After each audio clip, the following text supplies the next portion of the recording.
Now listen, I just want to make one thing clear. She really is that bitch. Mind blown. Oh, it's so sad. I am such a Harry Potter stan. Hello you guys, it's your local Slitherho from the future checking in to this vlog. This video is part 2 to my reading Harry Potter for the first time reading vlog, and I will be reading the last 3 books in the series. If you haven't watched part 1, go watch that, then come back and enjoy me reading the last 3 books, because let me just tell you, it's a ride and I'm still not entirely healed from it.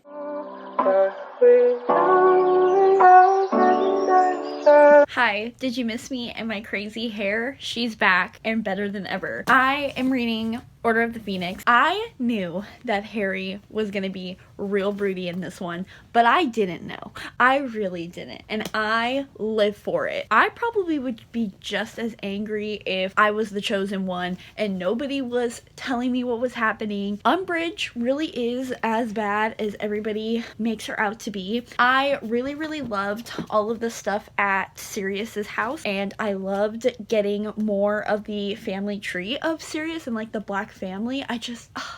That is the shit that I crave. I just love all of the Marauder stuff and just like all of the backstory on the previous wizards and all of those things.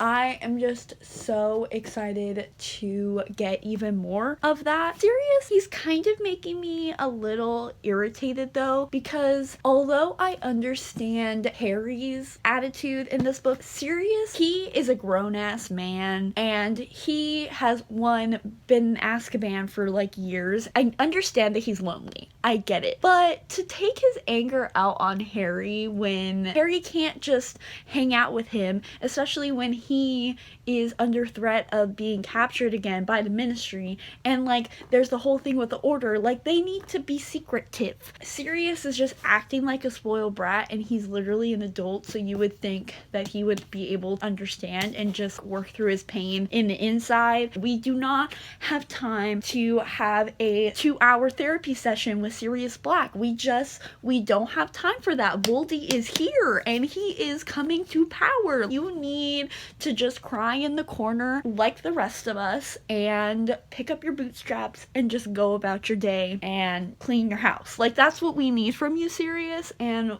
all we're getting is complaining and irritable remarks towards a 16-year-old child. I love you, Sirius, but get it together. I'm 300 pages in, and we've mainly gotten the Order stuff. Oh, we did meet Luna, though.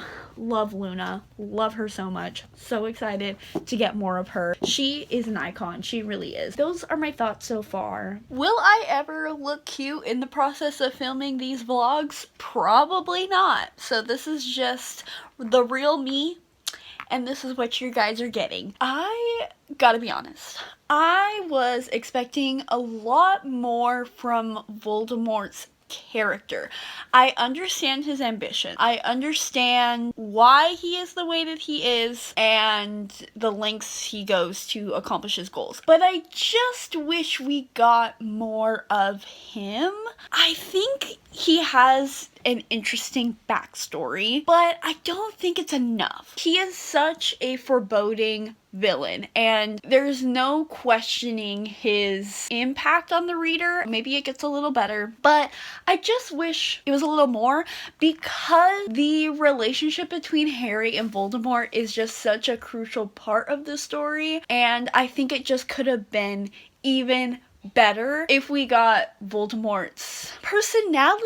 I don't know if that's exactly what I want. Maybe I just want more of his backstory. I don't know. But with that said, I am just captivated by the relationship between Harry and Voldemort, despite me complaining about it for 2 minutes. I love that the time where it's most important for Harry to not freak out and not be angry and just be calm with no emotions so that Voldemort can't go inside of his head is the moment in which he is the most broody teenager ever. You know what? The little lack of development in Voldemort's backstory is made up for just the vileness of Umbridge.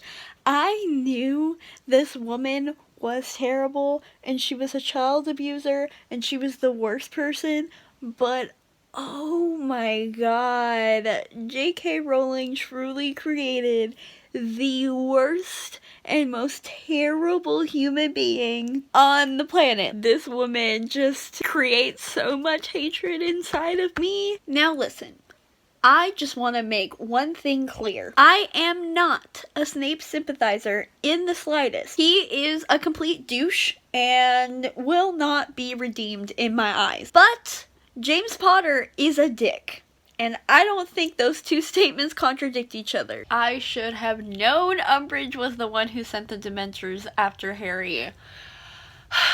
This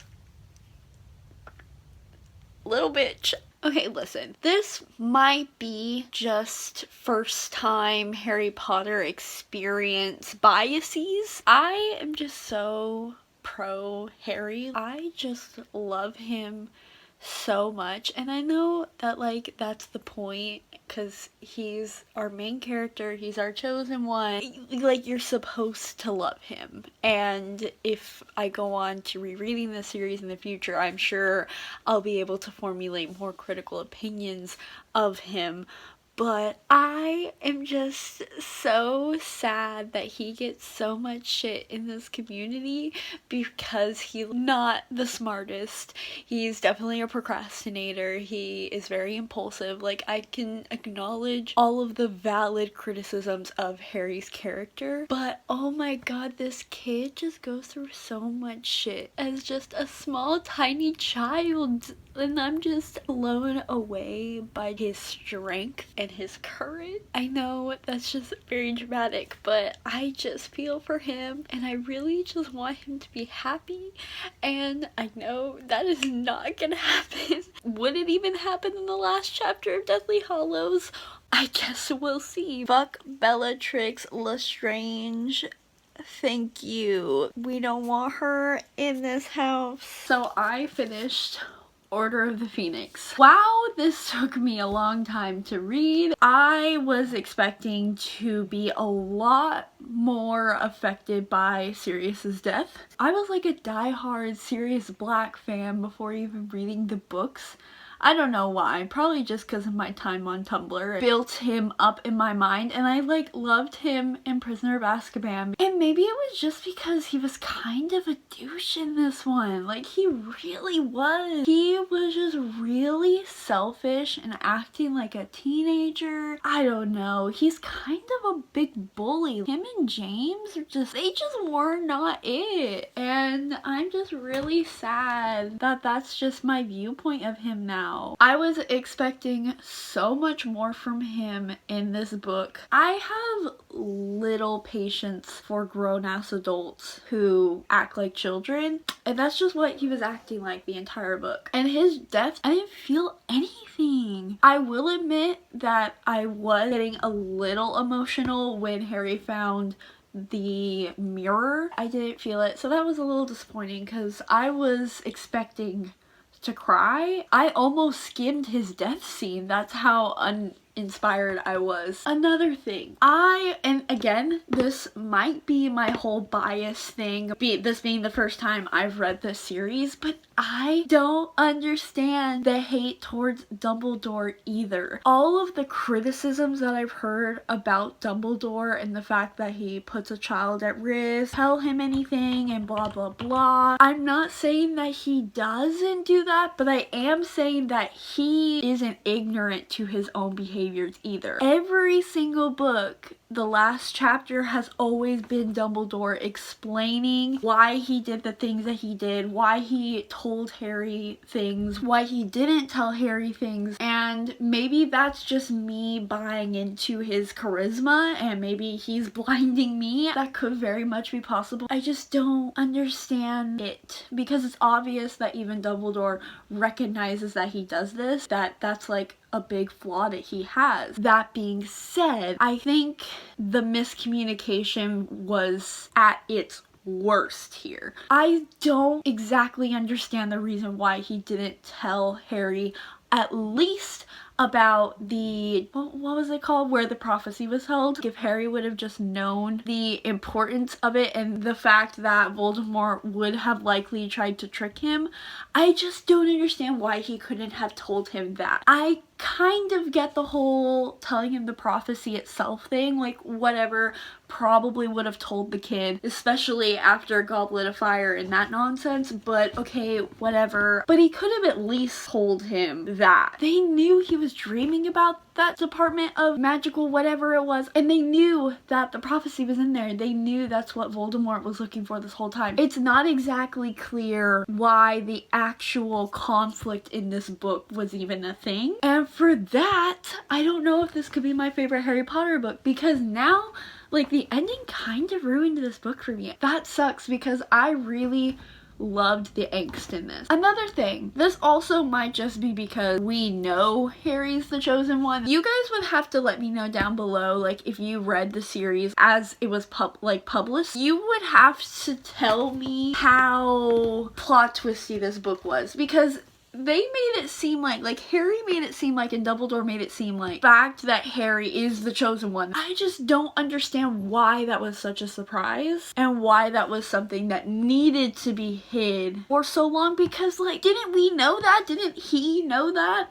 He's famous for a reason. I know that he just knew that Voldemort tried to kill him and he was the only one who survived, but, like, well, yeah, of course that makes you the chosen one, dude. But also on that note, love that Neville is also the chosen one. Didn't know that. I'm very excited to see how that plays out in Deathly Hallows. This video is sponsored by Stephanie Dole. Thanks, Stephanie. Why are Ginny and Hermione being such little bitches to flirt? What is the point? What is the meaning of it? So, I knew Draco was going to be a little shit, but I really was not expecting Draco to be a little bitch. Like, he is horrible. I was not expecting this book to be as black and white as it is. Like, I thought there was going to be some more nuance to it, and I think that is where the community and where, like, the headcanons and, like, fanfiction really fills in the holes that J.K. Rowling left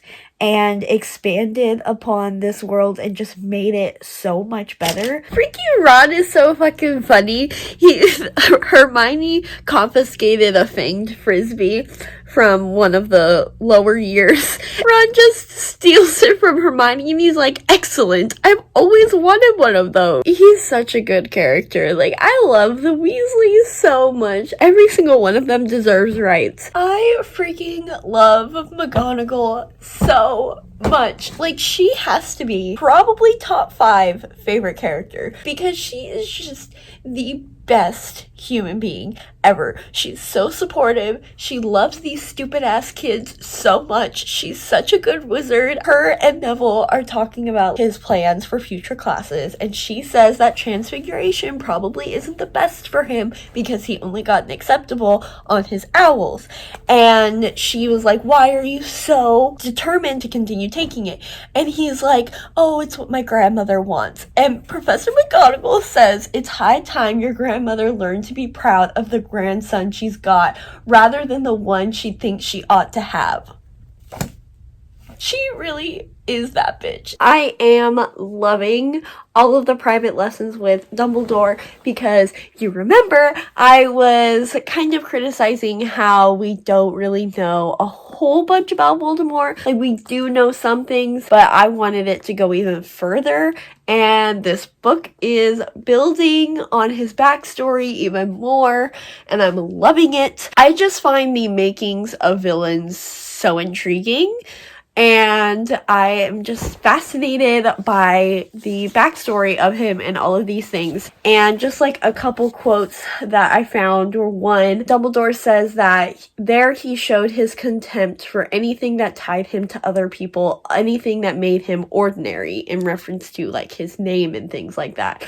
And also we got his like thievery, and he says, bear in mind to this magpie-like tendency for this particularly will be important later because of the Horcruxes. And I'm loving Half-Blood Prince. And also, speaking of Half-Blood Prince, the whole thing with, I know it's Snape's book, because I do remember that from the movies. That stuff is so fascinating, and I cannot wait to see more of it, because I always found that really interesting, even with the movies. I feel like I would love potions if I was at Hogwarts. I don't know, it just seems really fun. Ron and Hermione are absolutely freaking ridiculous in this book, and I am loving every minute of it. They keep mentioning like alcohol in this book, and I keep forgetting that fucking Europeans can drink at like 16 years old, so these freaking kids are just being little alcoholics already. I have said it once, and I'll say it again.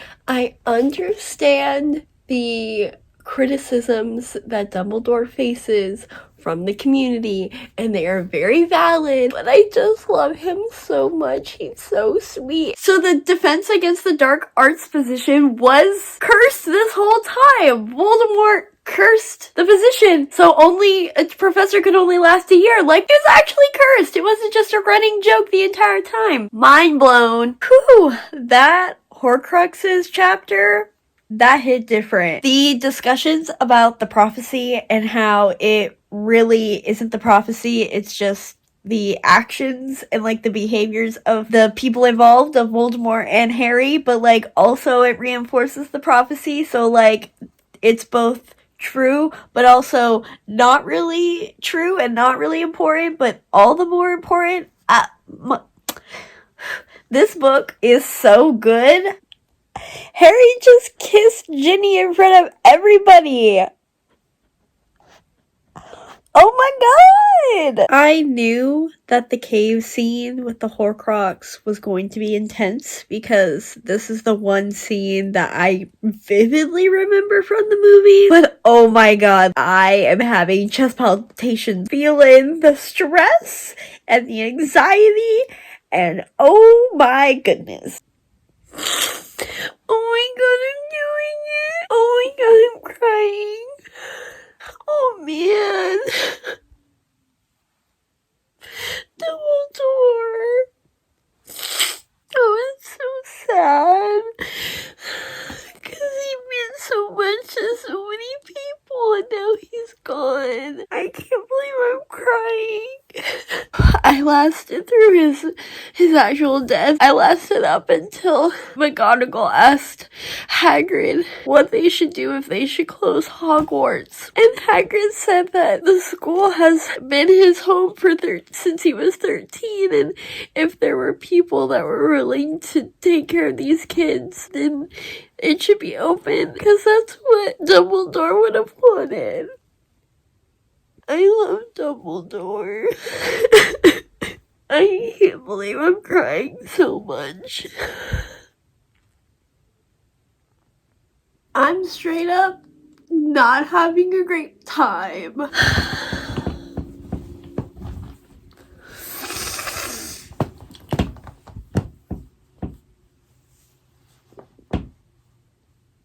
I'm just gonna kind of sit here for a minute. I really love this series, and I love Dumbledore, and I'm gonna fight every single person who talks shit about him now, because I don't care that he maybe didn't tell Harry all of the things that he needed to tell him, and I don't care that he might have put children in danger sometimes, because he is just the best human being, and I don't care if you disagree with me. What do you say after this? I knew Dumbledore was gonna die in this one, but seriously, this book was amazing. As sad as it was, and as horrible as it was, I think this is my favorite one. This is the first time I've cried in a book, and it hasn't had anything.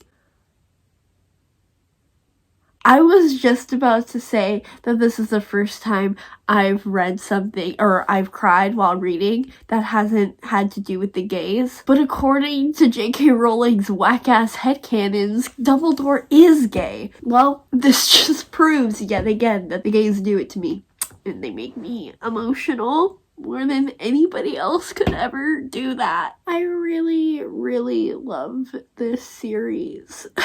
And I didn't think I was gonna love it as much because I thought I had reached emotional capacity with age or whatever. I don't know how to formulate sentences. You guys know what I mean. But I'm so glad to say that I was so wrong because I am just so invested in this story and these characters and this world. I loved the backstory into Voldemort and the Horcruxes and the Half-Blood Prince and the potions and Harry, even though he was really annoyed with Malfoy.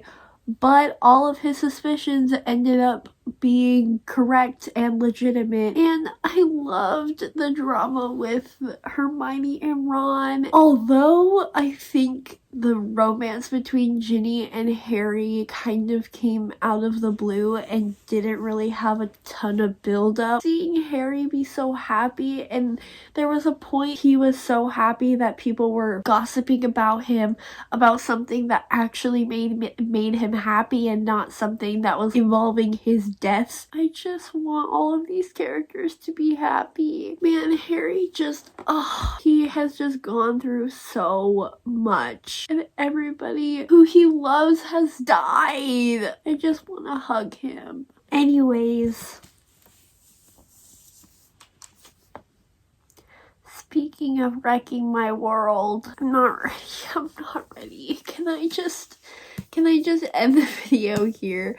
Can I just end the series here? I don't think I can handle it. I don't think I'm emotionally prepared or stable enough to read this book. I don't think I can do it. I know that Hedwig dies in this, and I could literally cry just thinking about that. And I know one of the twins dies in this. Oh my god, I don't want to read that either.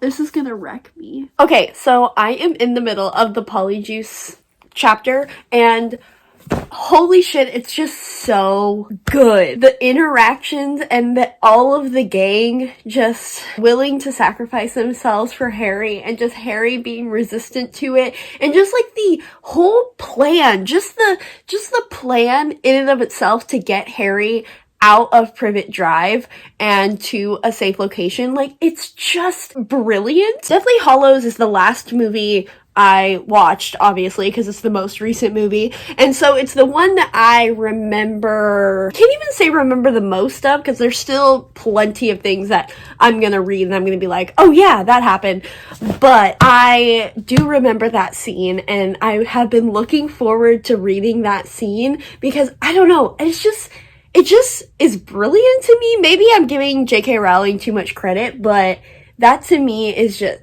it's just so good. I gotta keep reading, so goodbye. Oh my god, Moody just said, even you know who can't split himself into 7. And there are 7 people. The symbolism!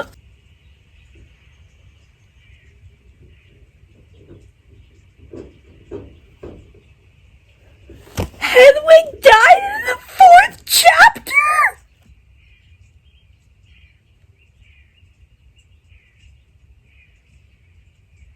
What the fuck? So during this whole reading experience, I've been very confused on why Ron gets so much hate in the fandom, but reading Deathly Hallows, I totally get it. Ron is a dickhead in this book, and he's being a little shit, and obviously if that's the last impression you get of a character, probably don't have very high opinions for. I mean, I'm sure it's going to get better, but yeah, he's being very annoying in this book and not helpful in any way possible. So hopefully that changes. Bless my little baby Luna Lovegood so much. Oh my god, I love her. I will cherish her forever. She deserves the world. I freaking finished Harry Potter.